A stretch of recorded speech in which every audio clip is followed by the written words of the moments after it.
Yeah, let's start with that game, Fletch. Probably the highlight of the weekend, or the biggest talking point of the weekend. Panthers 42 defeat Sharks 0. I fell into the trap, boys. I fell into the trap, thinking that the Panthers were in a bit of a slump. Goodness me, we were wrong. That just shows you what a team they are. They're obviously up for it. You could just tell by the kickoff. They just raced down. And unfortunately, we had Sione Katoa on, and usually when you come onto the run home, you score. Sione probably had one of his not his greatest game, I should say. So we won't be claiming that one. But no, they were brilliant. They were almost perfect. Do you think that performance got Luai his spot, or would he have been penciled in prior to that? Because he had an awesome game. His last 2 weeks, probably his last 3 weeks, he's been Penrith's best. I reckon he would have been okay. Prior to that, I don't reckon Madge had him in his thoughts. There you go. I think as soon as Nathan went down and Jerome has stepped up, he's a bit like Nico in the sense that when he's the man and it's all his responsibility, he plays better. Yep. Do you know what I mean? Like, he was taking the line on. He was running. Like, usually he comes off that left foot and he'll come off left foot, and crab across field a bit. The last couple of weeks he's been more direct, just one left foot step and trying to get a quick play of the ball, or as we saw, go through and score. So he's in some good form, Jerome. With he and Nico, will one stick to one side, one the other, or Nico likes to roam a bit more, right? Yeah. Well, we've seen Luai just play predominantly on the left. Yeah. But he came through as a halfback, and I'm starting to see it's a bit of a trend, which I like. Tamari Martin's doing it. He's playing both sides. You know, usually the halves over the last couple of years, they stick to their left or stick to their right. I don't like that. I like halfbacks who just roam. Jerome. So Nico will, you would think Nico will be he'll be the organiser, much like what Nathan would do at the Panthers, and Jerome will just hold that left side, I think. Your team, Roosters, 44, defeat the Raiders 16. They're on a bit of a roll now, Fletch. Yeah. So what's that? What are they averaging since Anzac Day? That's 40-odd points. Over 40, I think, yeah. Goodness me, they look sharp, don't they? Like I mentioned before, White, Nafua White, far out. That was his. I think that's the first time this year he started, and they couldn't handle him. Yeah. He dominated through the middle, and then as soon as you give the Chooks any sort of momentum, they are very good playing off the cuff. You know, Sam, on a retreating defensive line, Sam Walker, he's up there with Cody, just making the right decisions, and then you got Luke Keary, and you got some fair outside backs in Joey Manu and Joseph Swaligi. So they're going okay at the moment, the Chooks. Although I read Egan Butcher's out. He's done his knee, so he's long term is that ACL? Yeah. Oh, his season. Yeah, no, he's cooked. That's disappointing.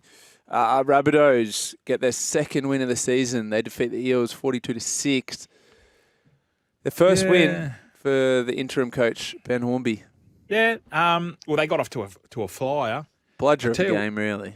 22-0. You can't give up 22 points. And Parramatta were, they're defensively they were pretty bad. But I did like Latrell at 6. Did you see him getting involved in the game? His kicking game was really good as well. Really sharp.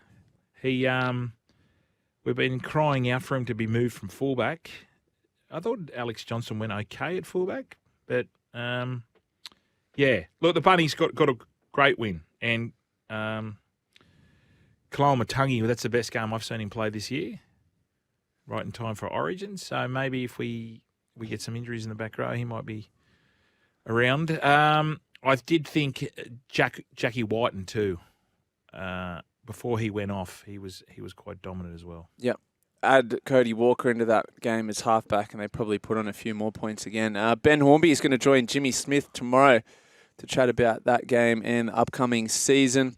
Latrell Mitchell, of course, was charged from that match, but he escaped suspension. He had 3 try assists.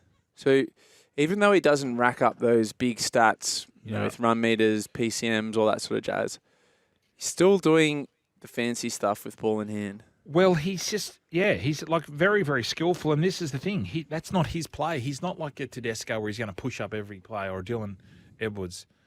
Unfortunately, he doesn't get those meters at the back, but he makes up for when they get down to good ball. So the way the game is going, you probably need a fullback to get those tough yards. And then when it comes down, this is what Joel wants. Joel wants the hybrid, maybe just playing the centres or defending the centres. And then when it comes time to attack, swap it around. He wanted to put Jack on the left side and left centre and have Latrell just roaming. But he's too good when he gets down there. He's too big, too strong. All right, the upsets for the weekend. Let's start off with the biggest boil over. Titans 36 defeat the Broncos 34. Point scoring fiesta, this one, and neither team too keen on defence, which is surprising from the Broncos because they have been more resilient defensively over the past 18 months. But, geez, this was concerning. Yeah, they sort of fell into their trap. Like the Titans like to throw the ball around, and I think the Broncos sort of, especially when Reece Walsh in that first half just started making easy yards, they thought, oh, here we go. This is going to be too easy. But they're a tough side, the Titans, and without, like, they're no Foran, no Brimson, no Campbell, no Tanner Boyd, really. He was obviously starting as 7. Yep. And they put 36 on the Broncos. He's got him going a bit, hasn't he? Old Desmond. He has. Everyone was calling for his head. I don't know whether the Broncos were maybe thinking, oh, we've just got to get through unscathed for Origin. And then it just got too late for him. What a tackle, though. Our man, Dreamweaver. That tackle on Corey Oates in about the last 5 minutes, because he doesn't make that tackle. Oates scores. So, yeah, he's got him going, Desi. Other upsets, Warriors 24 defeat the Dolphins 20. Back-to-back wins for the Wars. They back on track now? Yeah, and now the cavalry's coming back. So we talk about the Gold Coast injuries. Have a look at this side. These kids that have just stood up against the Penrith Panthers, Dolphins who are running fourth. So when these senior blokes get back, no chance. So when these senior blokes come back into this Warriors side, they owe them. They owe these kids. Because I thought the last 2 weeks, Tamari Martin, brilliant. Speaking about halves playing on both sides of the ruck, he's gone back to the old school, like a bit like an Alfie, just little, sort of dummying going through the middle or putting little grubber kicks through, playing both sides, unstructured, which is awesome. Other upset, one other upset. Let me scroll down. The Seagulls, 26 defeat the Storm 20. Yeah, I didn't see this game. I saw the result. So the Seagulls have beaten the Roosters, the Panthers, and now the Storm, and lost to sides like the Dragons, the Eels. Yeah. They are a hard side to figure out. Is that all at home too? Question with all the big wins are at home. Yeah. All 3 big wins. So they need, it's obviously they call it the fortress. I mean, we all had them in our 8. I don't know if you did, but I know Sugar and I had them in their 8. But they're just too inconsistent at the moment. Storm, I know Billy 8 came out and said, the 5-day turnaround. He wasn't whinging, but he was sort of whinging, saying it should have been at least at home. And he's got a valid point. If you are going to play a 5-day turnaround, you would like to be at home, but other clubs have gone through it. Yeah. Storm, just maybe looking a little bit tired. Well, when all your money is in your spine and you're missing 2 spine players in Munster and Pappenhausen, there's excuses. Yeah, but Manly were very good. Manly were up Manly for were good. Cowboys 42 defeat West Tigers 28. Again, 2 teams that hate to tackle. Don't like tackling, do they?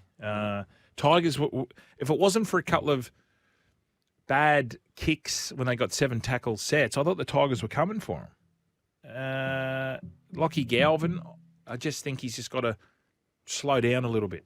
I know I said this last week, and I just think he's got to understand. It all came so quick for him, and now that other teams are doing videos on him, I'd just like him to sort of maybe hold his fire a little bit in the sense of just maybe not so much dummying going for yourself. Just play it out the back and then go when the time's right.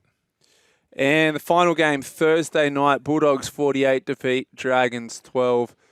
This was the Mowers Club derby, Brooksy versus Missile. Yeah, and you came out on top. We're at What the did you game think? What together. did you think, Missile? Oh, I'm very happy, Fletch. Very happy. Yeah. The Bulldogs are a strange side in that they've got such a small forward pack that they can get beat up early on. But as teams start to tire, that small forward pack comes into its own. They move the ball around. The Dragons have done this twice now, Anzac Day and Thursday night, where they lose a centre, put Eisenhuth to centre, and he gets an absolute bath. And I feel a bit sorry for him because he's been one of the better players Yeah. for the Dragons, I thought, this year. But it's very hard defending out there. When you're a back rower and you get isolated and then you have to go out into the centres and you got Stephen Crichton was running at him, yeah. Yeah, and Connor Tracy. I thought he was the best player on the field. Your man? C. Player. Tracy? Yeah, good player. The other one that I've been really impressed with, we had him on the Moles Club Saturday morning, Bronson Cherry. That's now his 7th game of rugby league in 4 years. And he cemented that first grade spot. He was spoken about for Origin duties prior to his break from the game. Yeah. I think based off the 7 games I've seen, there's no reason he can't continue to be improved and be spoken about again for rep duties. Yeah, well, what I've noticed, what he's added to his game is a bit of ball playing. Because when he first came on to Cronulla, he's big and fast. He sort of didn't have that sort of football nous. But I've seen him put Addo Carr away a couple of times with catch and pass. He put Burton away for an inside pass on the. He put Burton away. That's yeah. right. So he's adding that to his game. He big and strong. Like when he first when he was burst onto the scene, everyone was saying that this kid will definitely play representative football. And as you said, 7 games in 4 years, not a bad comeback for him. Yeah. So he was saying on Moles Club Saturday when he finished playing 4 years ago, he was 94 kilos. He's come back now, he's 102 kilos. So an extra 8 kilos heavier, but said he's still clocking the same speeds on the GPS with an extra 8 kilos of muscle. So, okay, well, you're the expert of this. So he carries it well? What was it must be sort of functional muscle. Like it's not just bulk or water weight or anything like that. Okay, explain that to me and the listener. Functional muscle. Well, so say if I put on 10 kilos of weight, let's use bench press as an example, just a random example. Let's say my bench press was 100 kilos. I put on 10 kilos of muscle and my bench press goes from 100 to 105. I've put on size, but it's not strong. It's not dense muscle. It's probably a bit of water weight. It's probably a bit of fat. I've just bulked up rather than putting on dense muscle. If I put on 10 kilos and my bench press goes from 100 kilos to 150 kilos, then that's functional muscle, right? Like I've put on dense muscle that's made me power to weight ratio a lot stronger. So if Bronson's heavier, but as a result far more powerful, he'll still be able to generate that leg drive, therefore be as fast as he was prior to the weight gain. I mean, he looks like a beast when you see him, even from the stands. His thighs are huge. He's sort of in the mould of Bradman Best. Yeah, he is. It's a shame Bradman's not playing this weekend because I would have liked to. Oh, they're both left centres, aren't they? So they wouldn't have played against each other. I'd like to see them go head to head. Yeah, absolutely. In the weights room as well. Let us know your thoughts of Indigenous round 1300 01 1170. Best jersey of the weekend, Fletch. Do you have any picks? There's a few good ones. Yeah, I like the Titans. Yeah. That was Khan Pereira's mum that designed that jersey. I like that one, but they're all very good, aren't they? What's the go? They auction all those off or something. They sort of raise funds around this time of year, don't they, for different Indigenous charities and the like. Charities? Yeah. All right. Well, have you done your Michaels and your A grades? We haven't done Michaels and A grades yet. Okay. We've been getting a lot of texts in, so let's jump into those after the break. And caller of the week, thanks to Wicked Group, your premier partner for authentic memorabilia and comprehensive fundraising solutions. The winner this week will win your choice of a Tommy Turbo, Jonathan Thurston, or Jordan De Goey framed wings memorabilia. All right, let's get into our A grades and Mickeys straight after the break.